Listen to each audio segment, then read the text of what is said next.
ये कहानी एक ऐसे लड़के की जिसे अपनी दुनिया में डेविल गॉड कहा जाता था, क्योंकि उसने सिर्फ एक ट्रेजर के लिए ना जाने कितने लोगों को मौत के घाट उतार दिया। और जब उसे लगने लगा कि वो अपने दुश्मनों से नहीं बच सकता, तो वो उस ट्रेजर को निकलकर अपनी जान दे देता है।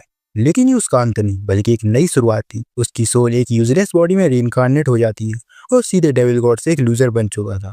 पर उसे ये बिल्कुल भी मंजूर नहीं, इसलिए वो इसी यूजलेस बॉडी के साथ एक पावरफुल कल्टिवेटर बनने की जर्नी को तय करने वाला है। अगर तुम तैयार हो तो चलो इस कहानी को शुरू करते हैं। इस कहानी की शुरुआत क्लाउड क्लिफ से होती है, जहाँ एक पॉइजन फैला हुआ था। वो पॉइजन किसी को भी पलक झपकते ही मौत के घाट उतार सकता था, इसलिए वहाँ कई सारी लाशें पड़ी हुई थी। दूसरी तरफ क्लाउड क्लिफ के बाहर कई सारे सोल्जर सिर्फ एक वॉरियर को मारने के लिए जा रहे थे। उसका नाम यूनचे था। यूनचे के पास एक हेवनली ट्रेजर पॉइजन पल मौजूद था, जिसे ही लेने के लिए ये सभी यूनचे को मारना चाहते थे। लेकिन यूनचे उन्हें बड़े ही बेरहमी के साथ मार रहा था। वो पिछले 3 दिनों 3 रातों से इनके साथ फाइट कर रहा था और अब तक उसने लाखों लोगों की जान ले ली थी। ये सब देखकर तो कुछ सोल्जर्स अपनी जान बचाकर भागने लगते हैं, पर उनका लीडर उन्हें समझाता है कि यूनचे पिछले 3 दिनों 3 रातों से फाइट कर रहा है और अब तक वो बहुत कमजोर हो चुका होगा। हमारे पास उसे खत्म करने का इससे अच्छा मौका हो ही नहीं सकता। वो ये सब कह ही रहा था, तभी उसे अपने सामने के माउंटेन से एक धमाके की आवाज सुनाई देती है और यूनचे अपनी हेवनली पॉइजन पल से उन लोगों की जान ले रहा था। वह कुछ सोल्जर्स के साथ फाइट करने में बिजी था, जिस मौके का फायदा उठाकर दूसरे सोल्जर्स उस पर तीरों से हमला कर देते हैं, जिससे यूनचे घायल हो जाता है और उसे अपने मास्टर की आवाज सुनाई देने लगती है। वो यूनचे को बता रहे थे कि पॉइजन पाइल एक हेवनली ट्रेजर है। ये किसी भी पॉइजन को डिटॉक्सिफाई कर सकता है, साथ ही इसमें हर एक मेडिसिन को रिफाइन करने की पावर भी है। और एक डॉक्टर होने के नाते तुम्हें हमेशा इसका इस्तेमाल अपने पेशेंट को ठीक करने के लिए करना है, क्योंकि इसके अंदर किसी भी डीमन इवन तक एक गॉड को भी मारने तक की पावर है। और अब तक यूनचे उन सोल्जर्स के हाथों बुरी तरह से घायल हो चुका था। साथ ही एक सोल्जर आगे आते हुए यूनचे के सीने में अपना स्पीयर घुसा देता है। यूनचे अपने मास्टर से माफी मांगते हुए कहता है कि आपने अपनी मेडिकल स्किल की मदद से ना जाने कितने लोगों की जान बचाई, लेकिन सिर्फ इसी पॉइजन पल की वजह से आपकी जान चली गई। यहाँ तक कि इन दरिंदों ने मेरी फियांसे को भी जिंदा नहीं छोड़ा। मुझे माफ करना मास्टर, क्योंकि मैं इन दरिंदों को नहीं मार पाया जिन्होंने आपकी जान ली थी। ये बोलकर वो पॉइजन पल की पावर से उन सभी को खत्म कर देता है, जिसके बाद वहाँ कुछ और सोल्जर्स आ जाते हैं। वो अपने सामने यूनचे को देखते हैं, क्योंकि कोई भी मूवमेंट नहीं कर रहा था। उन लोगों को लगता है कि पिछले अटैक की वजह से यूनचे भी मारा गया, लेकिन अभी भी उनके अंदर यूनचे का खौफ था। इसलिए वो सबसे पहले एक सोल्जर को आगे भेजते हैं। वो सोल्जर आगे जाकर यूनचे के हाथों से उस पॉइजन पल को छीनने की कोशिश करता है, पर तभी यूनचे अपनी आंख खोलता है, जिससे डरकर वो सोल्जर पीछे जाकर गिरता है। और वो लीडर यूनचे से कहता है कि तुमने 7 ग्रेट क्लैंस के मिलियंस ऑफ पीपल्स को खत्म कर दिया है, इसके लिए मैं तुम्हें तड़पा तड़पा कर मारूंगा। लेकिन अगर तुम मुझे ये पॉइजन पल दे देते हो तो मैं तुम्हें बिना किसी तकलीफ के खत्म कर दूंगा। जो सुनकर यूनची हंसने लगता है और कहता है, तुम लोगों को क्या लगता है तुम मुझे मार पाओगे? ये बोलकर वो पॉइजन पल से एक बार फिर अटैक करने लगता है, और इतनी ज्यादा पावर इस्तेमाल करने की वजह से वो पॉइजन पल को एक्टिवेट नहीं कर पाता। जो देखकर ये सभी यूनचे को मारने के लिए आगे बढ़ने लगते हैं। अब यूनचे इन दरिंदों के हाथों नहीं मरना चाहता था, इसलिए वो पॉइजन पल को निकलकर पीछे मौजूद खाई में कूद जाता है और उसे लग रहा था कि अब वो मरने वाला है। पर तभी उसके गले में मौजूद आर्टिफैक्ट एक पोर्टल खोलकर उसकी सोल को दूसरी दुनिया में टेलीपोर्ट कर देता है। इस दुनिया में जब उसकी आंख खुलती है तो अपने आप को एक न्यू बॉडी में पाता है। साथ ही उसे एक खूबसूरत लड़की भी जगाने की कोशिश कर रही थी। उसका नाम ज़ियाओ लिंगजी था।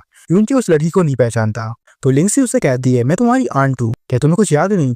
तो सुनकर उसे इस बॉडी की मेमोरी से पता चलता है कि ये उसकी आंटी है। पर अभी भी वो हैरानी के साथ आसपास देख रहा था, जो देखकर लिंगजी उसके लिए परेशान होते हुए कहती, तुम्हारे साथ क्या हुआ है? तुम ज़ियाओ चे हो और आज तुम्हारी शादी ज़िया की न्यूज़ से होने वाली है। क्या तुम्हें सच में कुछ याद नहीं? जो सुनकर यूनचे फुल एनर्जी के साथ बोलता है, लिवियन सिटी की सबसे खूबसूरत लड़की। अब इससे उसकी आंट गुस्सा हो जाती है और बोलती है, वैसे तो तुम्हें कुछ याद नहीं, लेकिन एक लड़की के बारे में सुनकर तुम्हें सब कुछ याद आ गया। मैं फालतू में ही तुम्हारे लिए परेशान हो रही थी और तुम्हारे ग्रैंडफादर डॉक्टर को बुलाने गए हैं, पर तुम्हें देखकर ऐसा बिल्कुल नहीं लगता कि तुम्हें किसी ट्रीटमेंट की जरूरत है, इसलिए मैं उन्हें बुलाने जा रही हूँ। ये बोलकर लिंगजी यहाँ से चली जाती है और वहाँ मौजूद गार्ड्स यूनचे को देखकर बोलते हैं कि ये लूजर अभी भी जिंदा है। थर्ड एल्डर ने न जाने इस पर कितना मनी और एलेक्सर वेस्ट कर दिया, नहीं तो थर्ड एल्डर इसकी मदद से अब तक ज़ियाओ फैमिली के हेड बन चुके होते। उनकी बातों को सुनकर यूनचे अपनी पावर को एक्टिवेट करने की कोशिश करता, लेकिन उसकी मिस्टेक भी डैमेज थी, यानी कि वो अभी एक यूजलेस पर्सन के अलावा और कुछ नहीं। और तभी उसकी बॉडी में पॉइजन पल की पावर एक्टिवेट होने लगती है। यूनचे इस वर्ल्ड में पॉइजन पल को देखकर बहुत हैरान होता है और पॉइजन पल के स्पेस में आ जाता है। अब पॉइजन पल यूनचे के सोल्सी के साथ मर्ज हो चुका था। एपनली पॉइजन पल उसे इस लाइफ की मेमोरी एक एक करके दिखाना शुरू कर देती है। यूनची की मिस्टेक भी शुरू से ही डैमेज थी, इसलिए सभी लोग उसका मजाक उड़ाया करते थे, पर लिंगजी उसे हर बार बचाती थी। साथ ही यूनचे अपने ग्रैंडफादर और यूनचे की प्रोटेक्शन में इतना बड़ा हुआ है। इधर यूनचे बेहोश पड़ा हुआ था, इसलिए उसके ग्रैंडफादर को दोबारा से उसकी फिक्र होने लगती है। उसके ग्रैंडफादर का नाम ज़ियाओली है।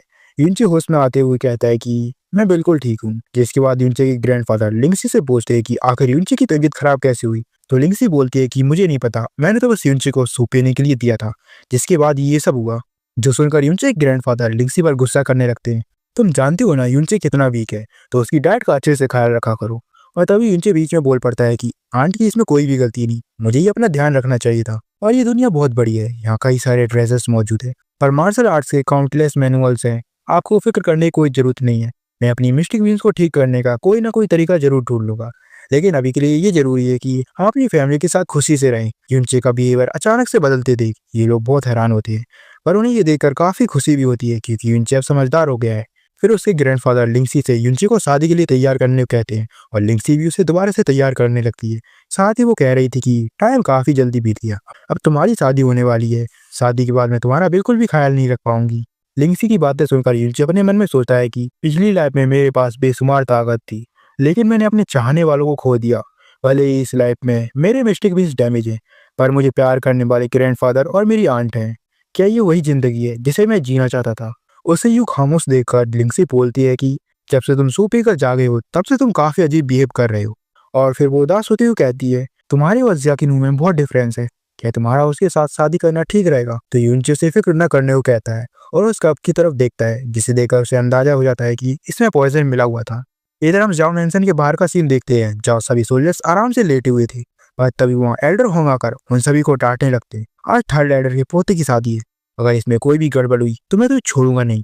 फिर वहाँ यूनचे आता है, वो पालकी में बैठकर एक घोड़े के पास चला जाता है। एल्डर होंग उसे समझाने की कोशिश करते हैं कि ये बीस्ट बिगिनर फेज के लेवल 4 पर है, आप इसे कंट्रोल नहीं कर पाएंगे, लेकिन यूनचे कहीं किसी की सुनने वाला था। वो जाकर उस घोड़े पर बैठ जाता है। इससे तो उस घोड़े को भी गुस्सा आ जाता है कि एक लूजर मुझे कंट्रोल करने की कोशिश कर रहा है, और वो यूनचे को नीचे पटक देता है, जो देखकर सभी लोग यूनचे पर हंसने लगते हैं। साथ ही यूनचे भी अपने मन में सोच रहा था, मैं इतना कमजोर कैसे हो सकता हूँ, ये एक नॉर्मल से बीस्ट को भी कंट्रोल नहीं कर पा रहा। और तभी वहाँ यूनचे का कजिन यूलोंग आ जाता है। वो यूनचे को अपना हाथ देकर उठाता है। यूनचे जैसे ही उसका हाथ पकड़ता है, उसे महसूस हो जाता है कि उस सूप में जो पॉइजन मिलाया गया था वो इसी ने मिलाया था। यूलोंग की सच्चाई जानने के बाद भी यूनचे उसके साथ बड़े ही पोलाइटली से बात कर रहा था, क्योंकि यूलोंग भी सिर्फ दिखावा कर रहा था और यूनचे इसे इतनी आसानी से नहीं जाने देगा। यूलोंग यूनचे को उठाते हुए कहता है कि तुम अभी इतने स्ट्रॉन्ग नहीं हुए हो कि एक मैजिक बीस्ट को कंट्रोल कर पाओ, इसलिए मैं तुम्हारे लिए एक नॉर्मल हॉर्स मंगवा देता हूँ। और वो अपने चमचे यांग को एक नॉर्मल हॉर्स लाने के लिए भेज देता है, जिसके बाद वो यूनचे से बोलता है कि आज तुम्हारी शादी लीविंग सिटी की नंबर 1 ब्यूटी से होने वाली है। यकीनन आज कई सारे लोगों का दिल टूट जाएगा, लेकिन एक ब्रदर होने के नाते मैं इसके लिए बहुत खुश हूँ। तो यूनचे भी उसकी तारीफ में बोलता है कि आप तो जाओ फैमिली की शान है, मेरा आपके साथ कोई भी मैच नहीं। ये बोलकर यूनचे हॉर्स पर बैठकर अपनी बारात लेकर यहाँ से जाने लगता है, और यूनचे के जाने के बाद यूलोंग गुस्से में अपने चमचे को एक थप्पड़ मारता है। तो यांग उससे बोलता है कि मैंने खुद अपनी आंखों से देखा था, यूनचे उस सूप को पीने के बाद नीचे गिर गया था, अब पता नहीं वो जिंदा कैसे हो गया। यूलोंग गुस्से में उससे पूछता है अब मैं क्या करूं? इस पर यांग उसे बताता है कि भले इस लूजर की शादी मिस न्यूज से हो जाए, लेकिन वो कभी भी इस जैसे लूजर को अपनी बॉडी को टच नहीं करने देगी। जब एक बार मिस न्यूज या फैमिली में आ जाए तो हम उसे जैसे चाहे वैसे कंट्रोल कर सकते हैं। ये सुनकर यूलोंग के चेहरे पर एक ईविल स्माइल आ जाती है। असल में तो वो भी मिस न्यूज से शादी करना चाहता था। इधर कुछ समय बाद यूनचे अपनी बारात लेकर लिविंग सिटी पहुंच चुका था। यूनचे हैंडसम होने के कारण लेडीज का फेवरेट बन जाता है, और वो सभी यूनचे को देखकर बहुत खुश हो रही थी, जबकि मर्दों को ये बात बिल्कुल भी पसंद नहीं आती। वो आपस में यही बात कर रहे थे, आखिर मिस न्यू ने इस जैसे लूजर में क्या देख लिया जो उससे शादी करने के लिए तैयार हो गई। मैंने सुना था कि यूनचे के फादर मिस न्यू को बचाते हुए मारे गए, इसलिए उनके ग्रैंडफादर ने 18 साल पहले यूनचे की शादी मिस न्यू से फिक्स कर दी थी।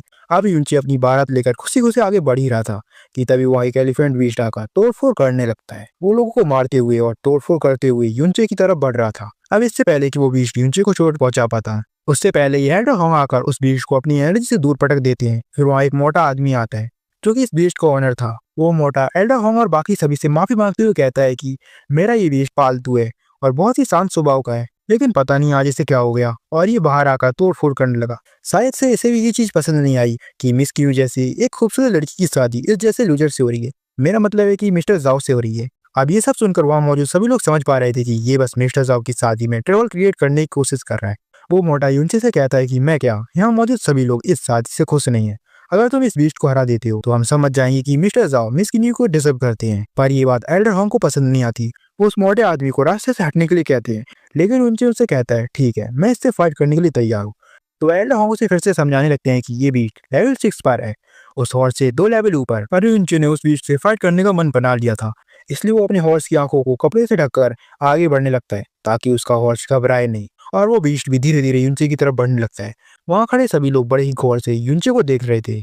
इधर वो बीस्ट अपनी पावर एक्टिवेट करके यूनचे की तरफ तेजी से बढ़ने लगता है और तभी यूनचे अपनी डेविल गॉड की पावर को एक्टिवेट कर लेता है, जो देखकर लोग आपस में बात करने लगते हैं कि एक लूजर आखिर लेवल 6 के बीस्ट को इस तरह कैसे मजबूर कर सकता है कि वो खुद से अपने कदम पीछे करने लगे। अपनी बेइज्जती होते देख वो मोटा आदमी एलिफेंट बीस्ट पर हमला कर देता है, जिससे गुस्सा होकर वो यूनचे को अपनी एनर्जी से उस हॉर्स से नीचे गिरा देता है और उसकी तरह हमला करने के लिए आगे बढ़ने लगता है।